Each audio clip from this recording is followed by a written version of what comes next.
Well, now, we want to think of another facet of independence, and that is this personal independence.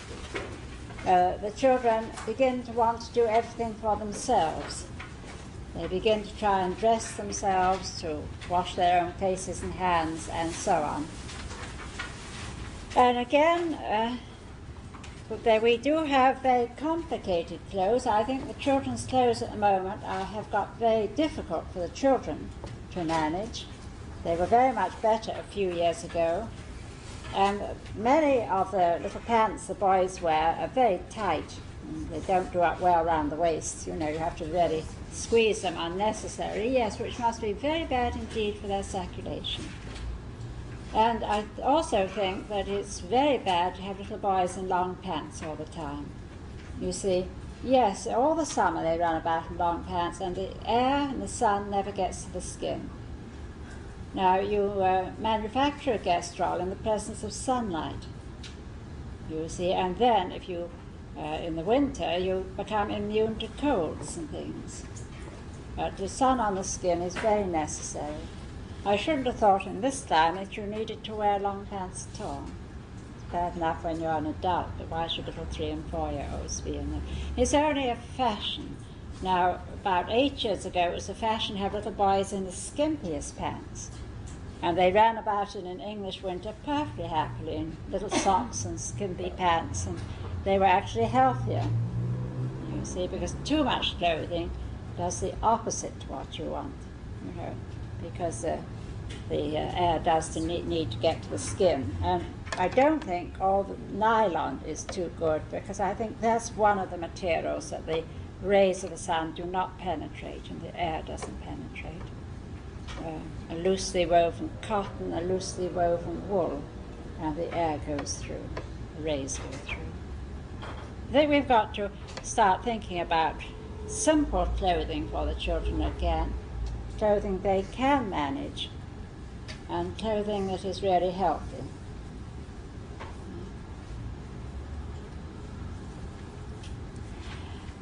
Well, very often, of course, it's difficult for the mother in the home, because a child usually wakes up in the morning very fresh and full of energy and decides to start practicing on himself or herself first thing, and the mother is bent on getting breakfast and getting the older children off, and it's difficult to have this small child sit on the floor and refuse to do anything but take his socks on and off.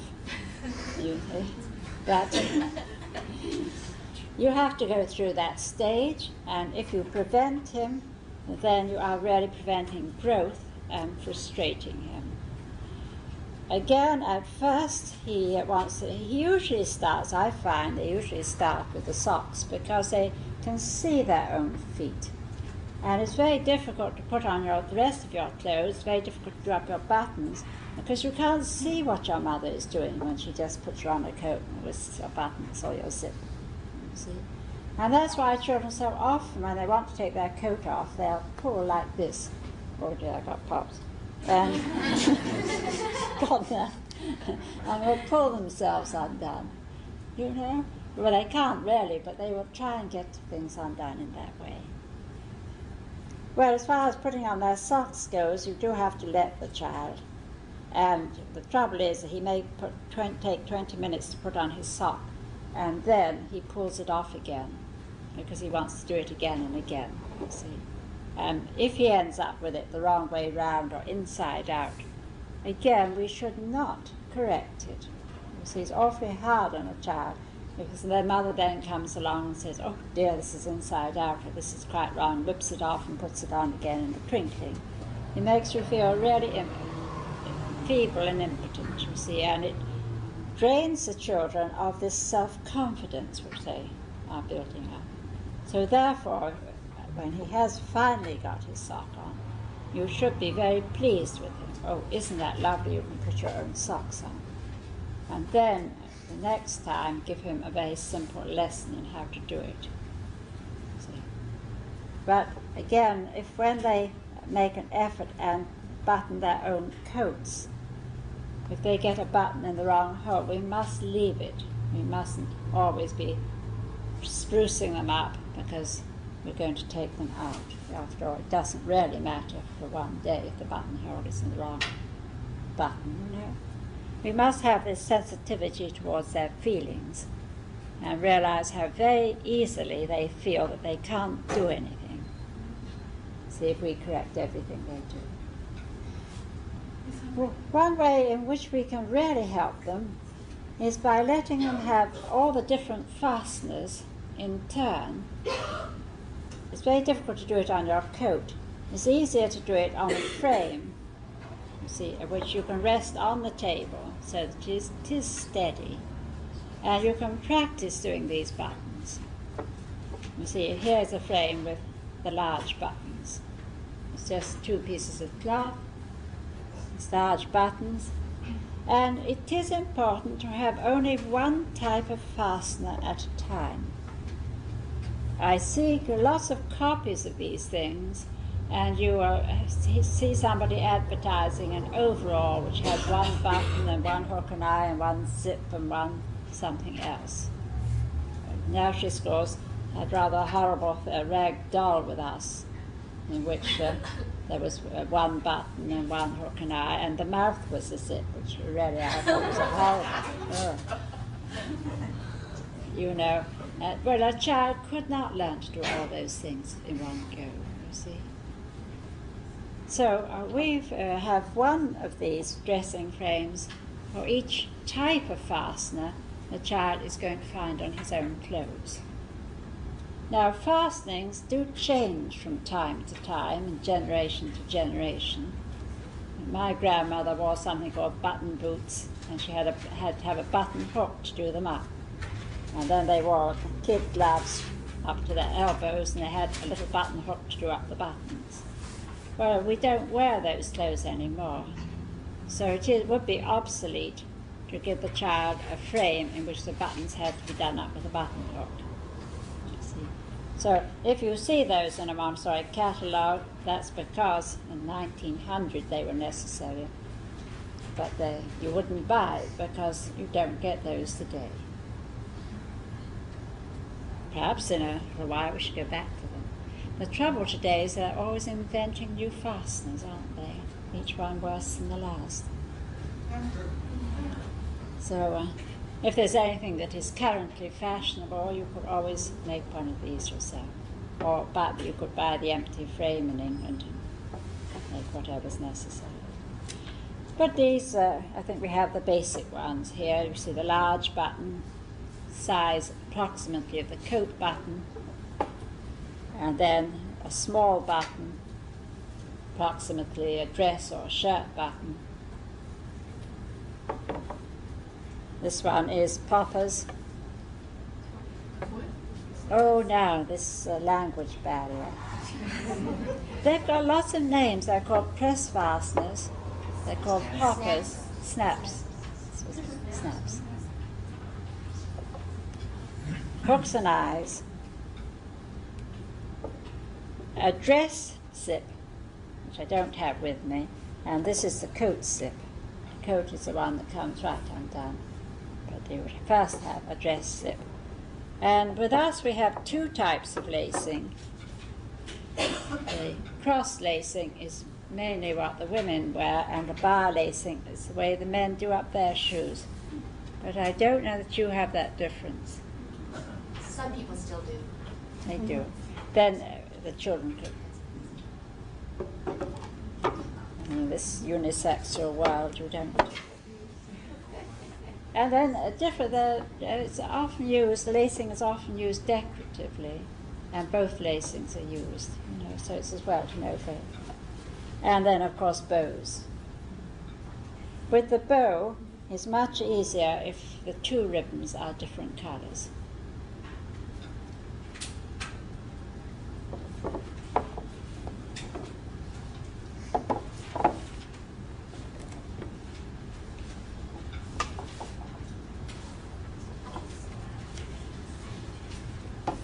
I think the buttons are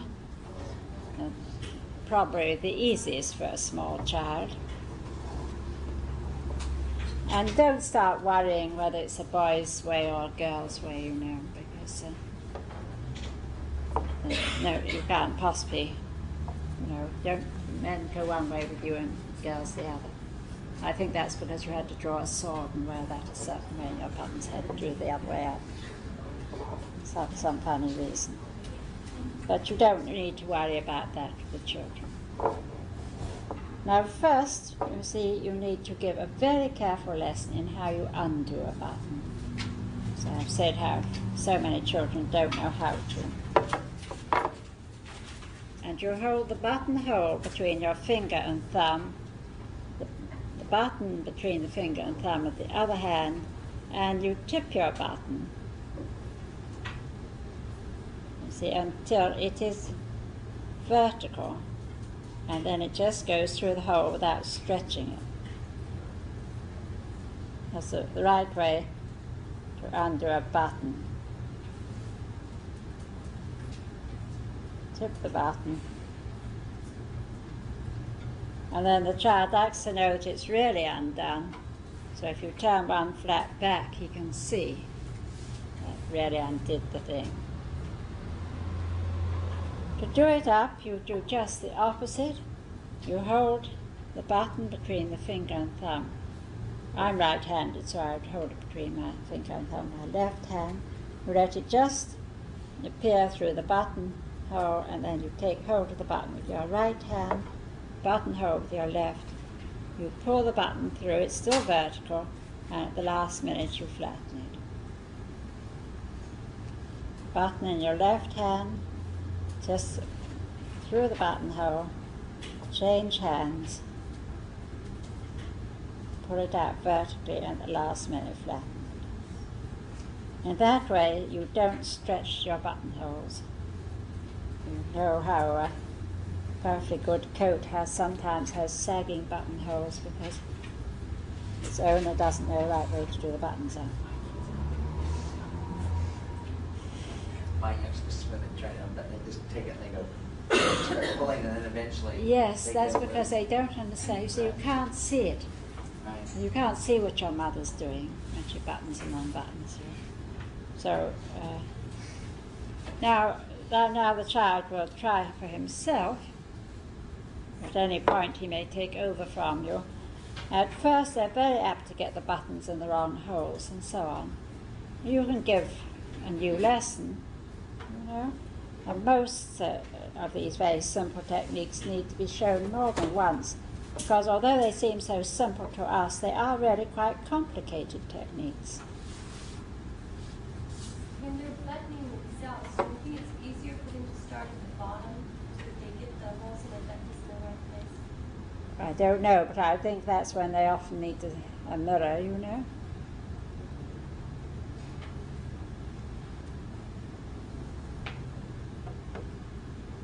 You think it's easier for them to start at the bottom because they can see it? Yeah. It's possible. I'm so used to doing it from the top down, isn't it? Yes, that is quite possible.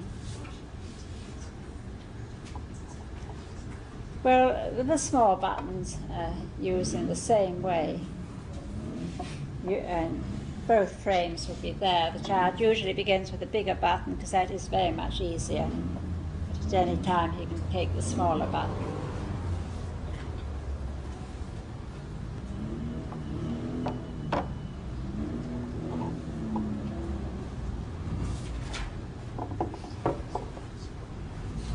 I think you would then present to the child anything that he had on his own clothes. I think snaps are things you get on many of the duffel coats and things. Now here we do show him to put two fingers, one each side of the bottom cloth near the snap, and then to take hold of the cloth and pull. If you do that, holding the bottom piece of cloth down, your snaps don't get pulled off so often.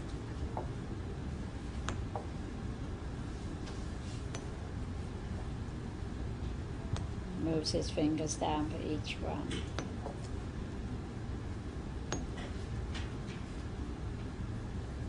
And then you have to demonstrate how the little knob exactly goes over the hole. and you push the two together.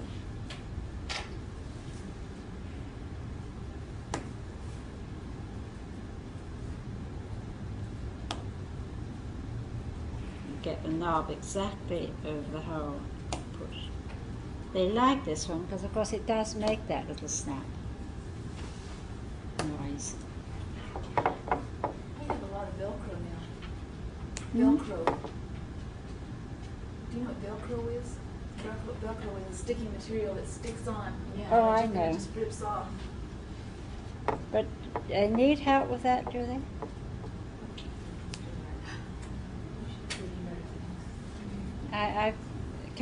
Do they need to learn that technique? I don't know. Do you find who's got a national school? Do they have to learn that technique, or Some do of they the- manage it? They wear it in their jumpsuits, so I've seen I know, them. I've seen it, yes. They can do it themselves. In fact, someone sent me a coat that has it on the pockets. That's yours. But do the children manage it easily for themselves, or do they need to be taught how to do it? I think it just goes together. I don't think you would need one of these special frames, that's what I mean. Might be good for first clothing when they're real young ones to practice with putting their own clothes. Yes, well, anything you find is suddenly, I say they're making so many different things today that when you find a need for something new, it's very easy to make a frame. For a time, our children had a very difficult wooden button on duffel coats, a button that went on with a cord and a buttonhole made with a cord. And those were very difficult for them. And we had a frame, but now those have sort of gone out. Do you have them here?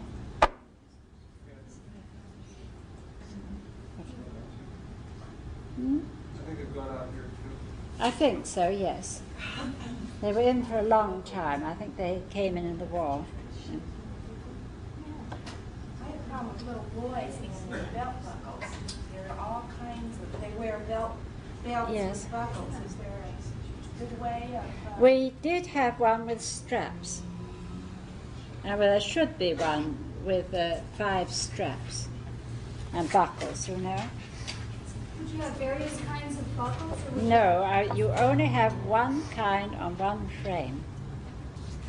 You see, it's very confusing if you mix up 2 or 3 kinds. The whole technique is to simplify and give only one difficulty at a time. Usually, if you learn the normal buckle, then the children can manage variations of the buckle. No one can lend me that belt.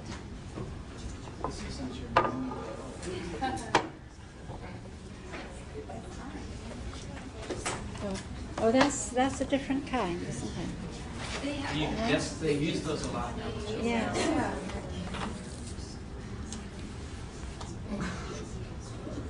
Oh, that's quite tricky, isn't it? The children are wearing those. Well, I think for this one, I would just have a belt in the classroom and a lovely buckle for them to polish it, brass polishing. But it's really hard for them to work with that kind of class. It's much too difficult. That's what I say. We are giving the children clothes that are too difficult. Especially when they are 3 or 4. This is a kind of buckle that we had 5 on the frame, you see. And you can always, the real way to undo these, you see, if you just pull it, nothing happens. But if you lay the strap right back and give just a tiny pull, then this brass tongue comes out without any difficulty. So you have to show the child the technique is to lay the strap right back, double it right back, and then pull. And you see that has come out. And then to do it up, you have the strap flat back like that. You guide this into the hole with your finger, bring this up. There's always a right way of doing each fastening. So for these, we really need 4 or 5 The reason that we haven't got it at the moment, there was a saddler who specialised in horses' harnesses and mending harness very near us, and he used to make them all for us, beautiful leather buckles. And he's suddenly given up, he got to retiring age and nobody else took the work on. So we haven't yet found a replacement for him. I think you do need a frame with the buckles.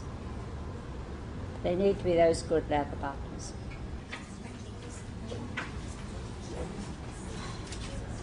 Now the lacing, I think you lace your shoe towards you, don't you? So that you begin at the top. And you take your lace and you show them to put this one tag up in the first hole on one side, the second tag up in the first hole on the other side. You hold the two tags together and you hold the material down with the other hand and you pull to get them the same length. Now you must keep your laces tidy while you do this, so you cross them. Then you pick up the lace on one side and you bring it up the hole on that side. Keep it along to that side. You do the same on the other side.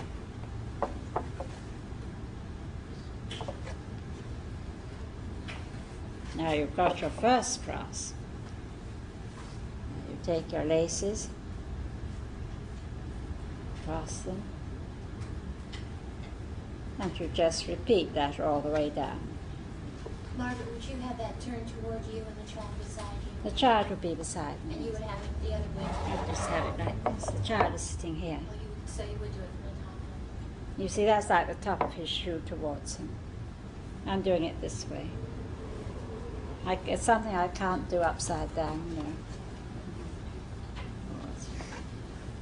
But the children manage it much better if you always keep your laces apart, tidy, so they can see what's happening. And they like this action of crossing the laces over. Oh, but this one, I think, is the one that you've got on all your shoes. I can't see if you have one on. You have the bar, do you? It's cross the bar first and cross underneath. So it's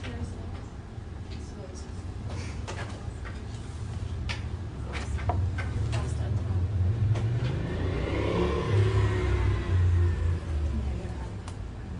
Now, probably at this stage he doesn't know how to tie a bow, so when he comes to the bottom, he just ties it.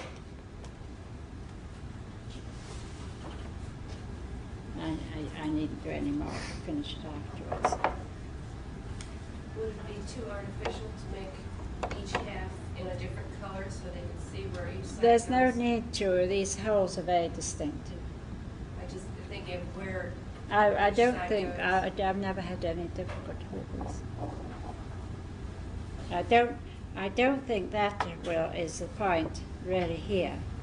I think it will be too jazzy, as you say. You could have two different colored laces if you found a child wasn't, but then you would have to knot them up at the top. You could have a black and a white, if the child really wasn't managing, but not the cloth.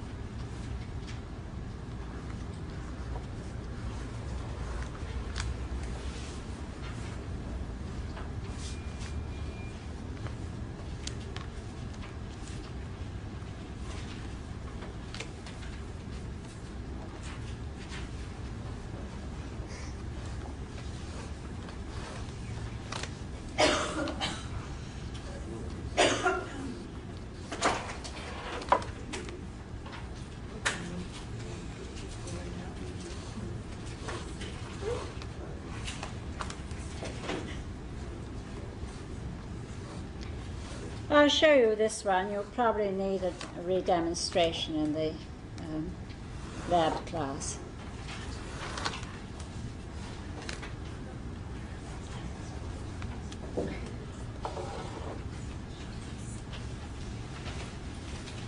this one, you take one tab and go down the first hole. And you take the other one and go down the opposite hole. And then you hold your two tabs together and pull to get them even. See, and that has created the first bar. Now we have them to the side, parallel to each other. And we take one, and we bring it up the first hole. Take the other, and bring it up in the next hole. So again, they're both on the same side, parallel to each other.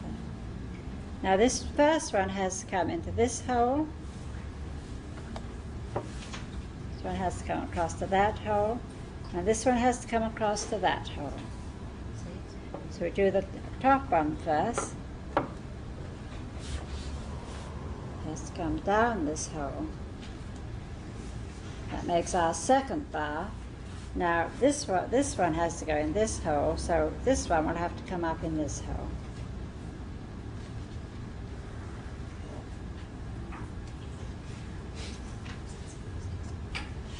So it comes down this hole. It has to come up in this hole. Now they're both the same side. This one will come across here and come up here. This one will come across here and come up here.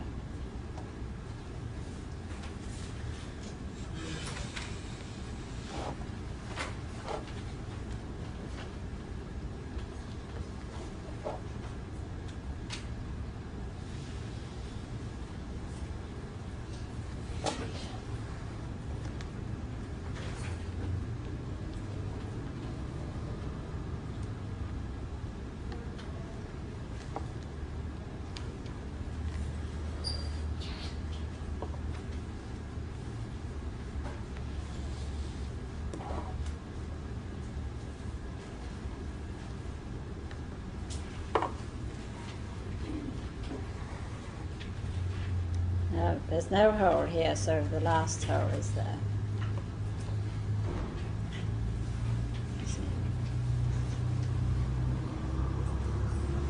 Child problem. If he can tie a bow, he does, and if he can't, he just leaves the laces.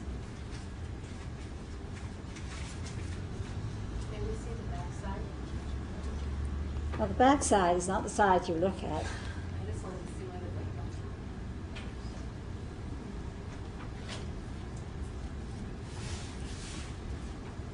And it's used very much as a decorative lacing too, this one. Now bows.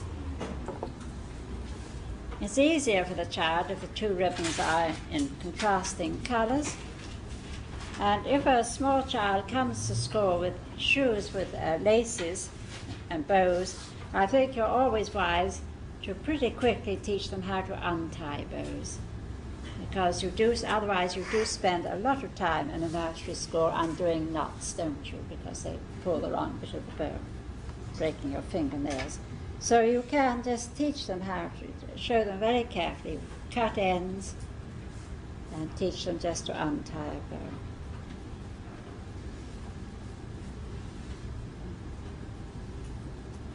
And of course they liked if you tie them up many times for them. So that's all they would learn to do at first.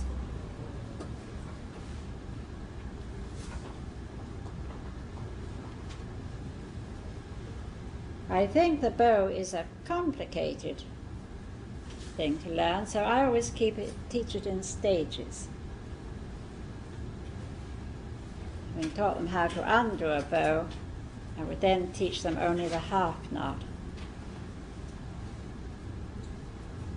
Again, you want to keep your ribbons ironed, and when you're doing this work, to keep them very tidy all the way.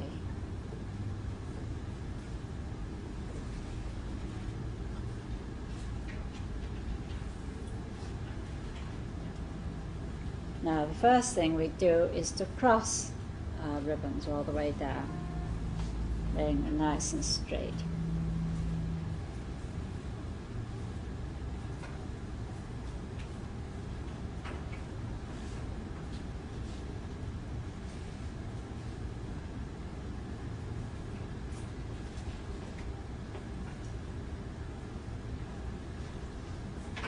And then we have to a little bit exaggerate the arch. We hold the two ribbons together with our left hand, and we have to go through the arch and catch the other ribbon and pull the half knot. Rather a big arch. Hold the two ribbons together with the left hand, the right hand through the arch, catch one ribbon. Or the opposite if you're left-handed, of course.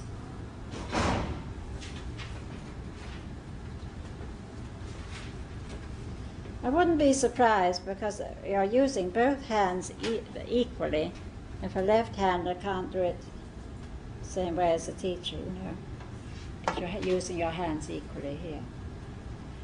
Now, and you must exaggerate and make rather a small loop close to the knot, as the children are apt to make a big loop like this, and the bow will fall to pieces. So make rather a small loop, and then bring your other second ribbon round, keeping it flat, and you have to show the child how you get that piece between the two. He's already learned to tie the knot, remember, so he knows that half of the bow.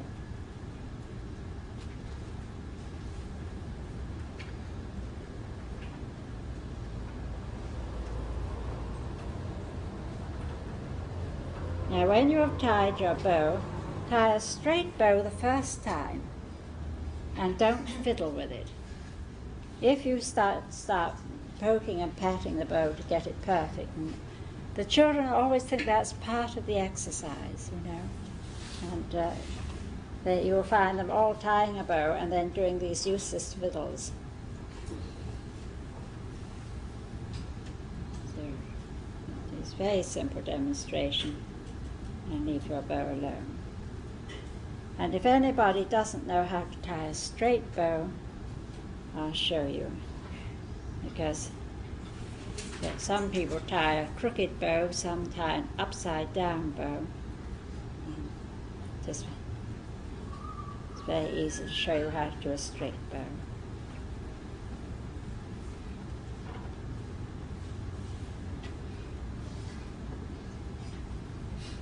Two different colors. Learning it in stages is a great help, having the two colors.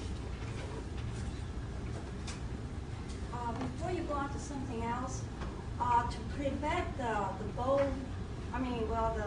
shoelace from getting untied, there is one thing that can be done, and it's, I found it to be absolutely foolproof. Having been a school teacher and tying shoelaces for the children, see, when the knot is being tied at the beginning,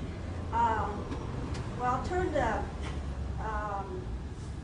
green ribbon into the yellow one more time.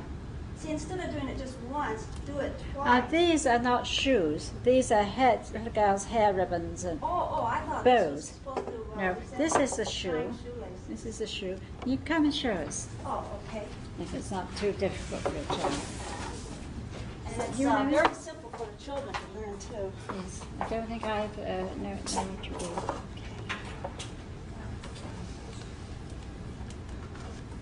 Okay, you do it once, okay, and then just do it one more time. And it's foolproof, it won't come apart.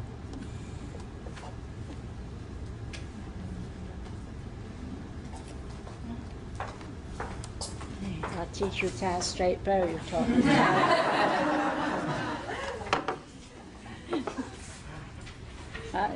You all know that. I've never seen it before.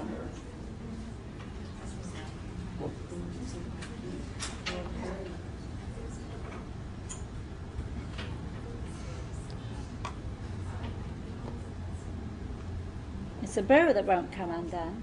The whole thing will not come apart until the child's ready to take it apart.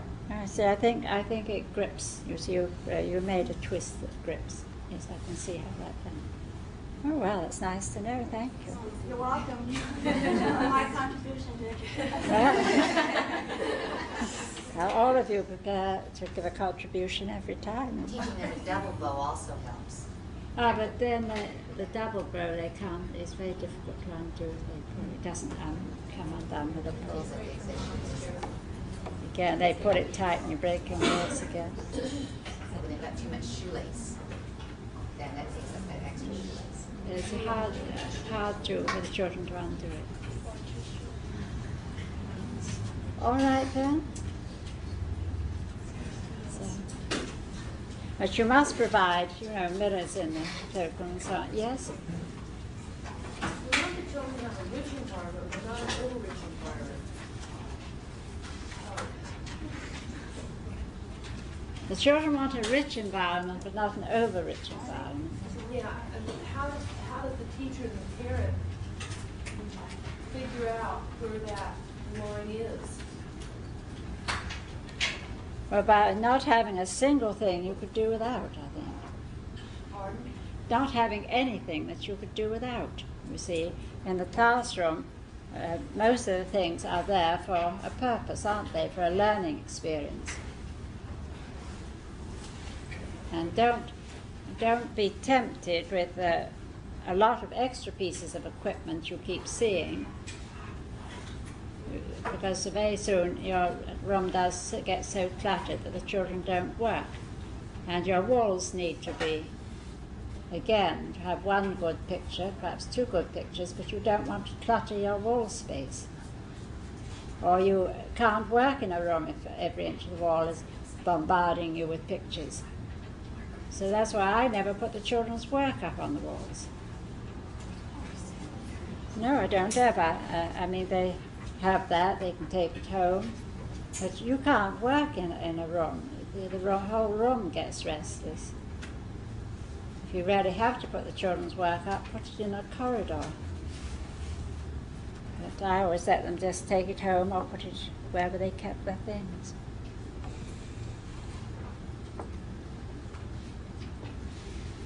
Oh, just two other things, quickly. The children also need to manage things like the different fasteners they meet on doors. And one is the bolt. And so you would have a board with 3 or 4 nice strong bolts, you see, and you would show them, teach them to undo a bolt. And you see, it has you have to stand it up, push it in, and then lay it down. This is the type of bolt you want. So often children manage to lock themselves inside a room. And then, having done that with the bolt, they have no idea as to how to undo it. So, whatever fasteners they're going to meet first in the school, I would have a sample of that fastener on a board. But again, as with the dressing frames, you only have one type on one board. Too much if they have to cope with too many. And again, these are hinged sides, so you see you can just open them as you would open doors.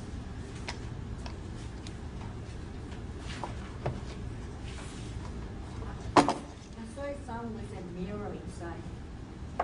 They open and there's a mirror inside. Oh no, you don't want any not distractions. No, you don't want any distractions like that. It has to be. Once one. You don't open the door and meet a mirror, you know? Do what? That's not what you get in. Yeah, I know.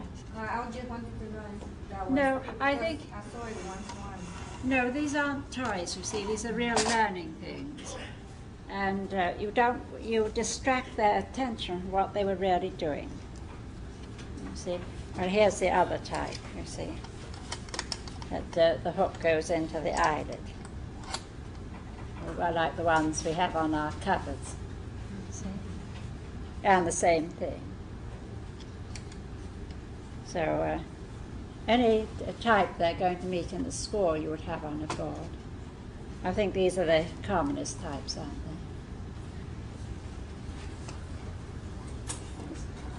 they? This is one that's easier for them to manage if they lock themselves in. But the bolt, because it lies down, they're inclined to just try and push it and they can't. And then you have to get a ladder and rescue them, you know.